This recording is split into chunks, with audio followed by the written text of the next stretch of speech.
When Britain's most trusted news anchor falls from grace, it's big. But when the details are this disturbing, it's a whole other level.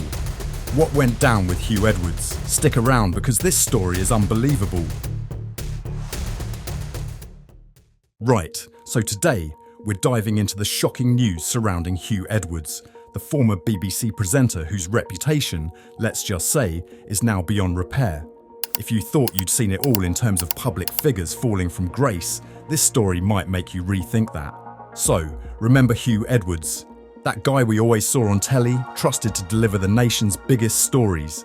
Well, to be blunt, the guy's been done for being and guess what? He's not actually going to jail. Yep, you heard that right. He's been handed a 6-month sentence, but here's the kicker. It's suspended for 2 years. So, unless he messes up again, in the next couple of years, he's walking free. We're going to dive into all the news behind this story, and trust me, it's going to leave you scratching your head. Stick around for the full story. Now, let's break this down, because this isn't just any ordinary case. Edwards, at 63 years old, admitted to accessing inappropriate material involving minors, 41 images to be exact, some of which included victims as young as 7 years old. And yet, he walks free. You can't help but ask, how did we get here? The court heard that Edwards was dealing with severe mental health struggles around the time of his offences, something his defence team leaned on heavily. His barrister argued that these mental health issues were a significant factor, causing him to engage in reckless behaviour. Edwards' legal team claimed he couldn't remember viewing most of the images and that his judgment had been impaired due to his mental state. He began treatment for his mental health back in 2019, but it was interrupted by the pandemic. This, they said, led him into what was described as a perfect storm of deteriorating mental health, where he engaged in inappropriate online behaviour. This argument seemed to sway the court, leading to his 6-month sentence being suspended for 2 years, allowing him to avoid jail time altogether. And while mental health is an issue we all take seriously, many people feel that Edwards' struggles have been used as an excuse to lessen his punishment, which brings us to the outrage pouring out from the public.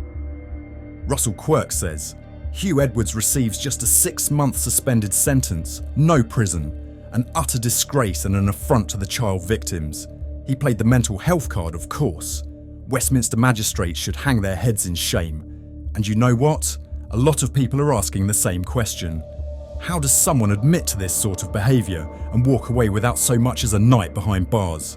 Russell Quirk's tweet echoes the frustration of so many, as the courts seem to hand out slaps on the wrist when it comes to crimes like this. Now, I'm not saying mental health issues shouldn't be taken seriously, but there's a sense among many that Edwards used his struggles as an excuse to dodge harsher punishment. The court accepted that he was in a perfect storm of mental health battles and personal difficulties, and while we can't disregard mental health, it's hard not to feel like that was used to soften the blow for someone who should have faced much tougher consequences. Darren Easton, who goes by the Jackal, tweeted, 6 months suspended for 2 years for admitted paedophile Huw Edwards. Apparently, Edwards appeared nervous and jittery as he was asked to stand to hear his sentence. He needn't have worried.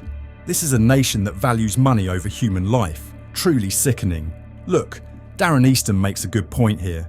Edwards did seem jittery in court, and who wouldn't be with that hanging over their head? But at the end of the day, he walked out. No jail, no real punishment. Just the shame of it all, as if that's supposed to be enough. And the public.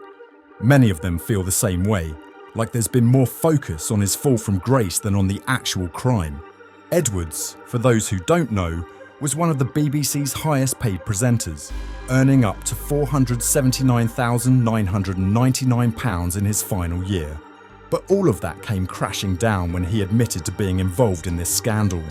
The court heard he paid Alex Williams, a convicted offender, for these images. According to the prosecutor, Williams sent Edwards hundreds of inappropriate images over WhatsApp, with Edwards shelling out over £1,000 in payments. One of the victims was as young as 7.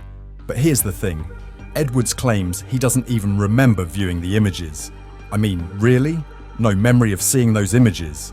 It's not like he was handed these once or twice. It was over the course of months, maybe even years. How can someone conveniently forget such a serious crime? Rob Boyd sums up the general mood with his tweet. 6 months suspended sentence for Hugh Edwards. The justice system is broken. And honestly, Rob isn't alone in that sentiment. This has got people questioning whether the system is equipped to handle these kinds of cases properly. How can someone like Hugh Edwards get off this lightly when ordinary people face far tougher consequences for far lesser crimes?